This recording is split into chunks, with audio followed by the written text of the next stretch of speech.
Bonjour et bienvenue à tous dans votre JT Agri 85 TV. Cette semaine, nous partons dans la moissonneuse-batteuse de David Lalonnier qui s'est inscrit sur le site moissonneuse.fr. Nous ferons ensuite un point sur les animations des agriculteurs autour des étapes du Tour de France. Bon reportage! Le 1er juillet, David Forge, un célèbre agri-youtubeur, lance un appel sur les réseaux sociaux. Il propose aux agriculteurs de s'inscrire sur un site qu'il a créé, nommé moissonneuse.fr. Ce site permet aux consommateurs de contacter les agriculteurs répertoriés pour monter dans la moissonneuse-batteuse pendant la moisson. En Vendée, David Lalonnier a répondu à l'appel. Il nous explique pourquoi. Simplement pour avoir envie de partager sur mon métier. Déjà de passer quelques heures en cabine avec des personnes pour pouvoir discuter du métier ou d'autres choses.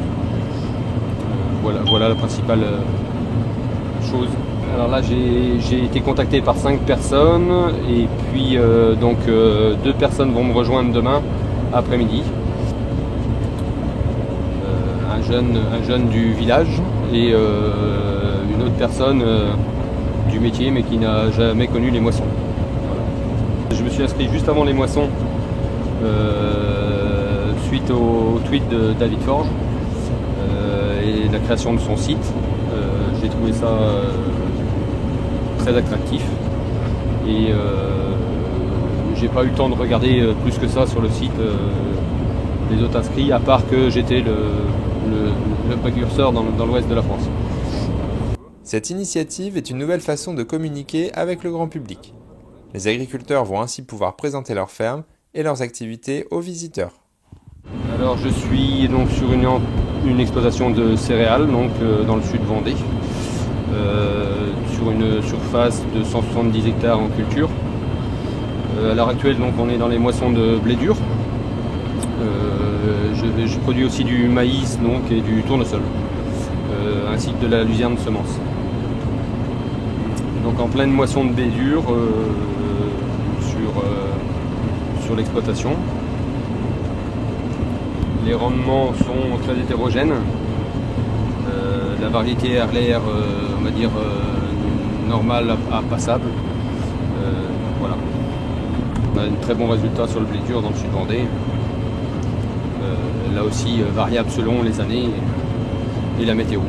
Là j'en arrive dans les derniers jours, j'avais 5 jours à faire, plus que la journée de demain, voire vendredi matin, et les moissons de blé dur seront terminées chez nous, et de blé tendre.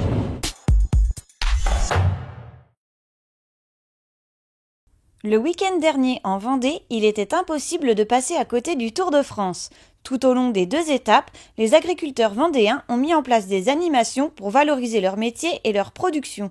Dans le cadre de leur action « L'agriculture maillot jaune du terroir », les JA se sont mobilisés dans 8 communes avec dégustation de produits régionaux, mini-fermes ou encore structures de paille. Il y a des machines, il y a quelques animaux qui sont présents, il y a des animations pour les enfants. Il y a un concert qui est prévu entre la caravane et le passage des cyclistes.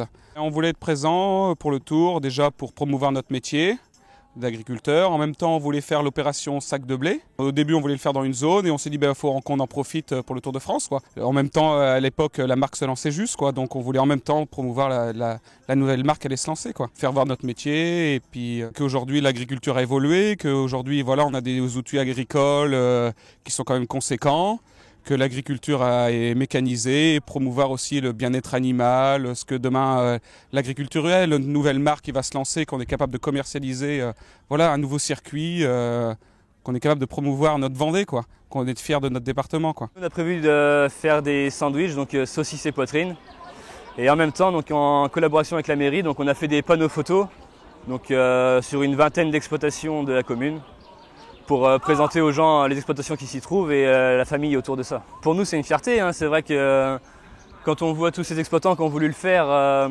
pour promouvoir l'agriculture, c'est aussi donner une bonne image de l'agriculture et d'en faire parler. Faire comprendre aux gens qu'ils ont besoin de nous pour exister, et puis nous aussi, on a besoin d'eux pour pouvoir continuer à exploiter.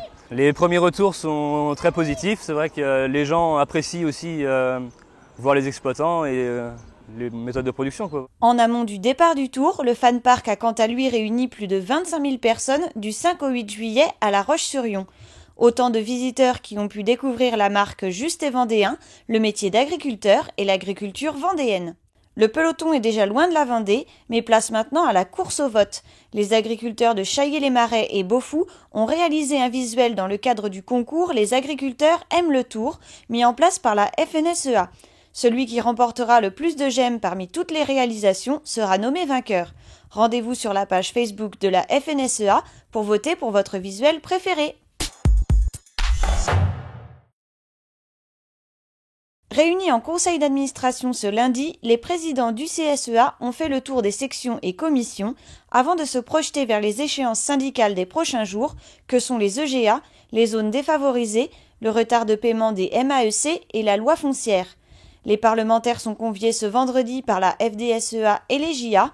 Le projet de loi issu des États généraux de l'alimentation sera au cœur des discussions. Le jour J approche pour le comité Fête de l'agriculture qui vous donne rendez-vous les 25 et 26 août à la Châtaigneraie. Et à partir du 27 juillet, retrouvez les minutes fêtes dans votre JT.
C'est la fin de votre JT. Bon week-end, bonne moisson et à la semaine prochaine.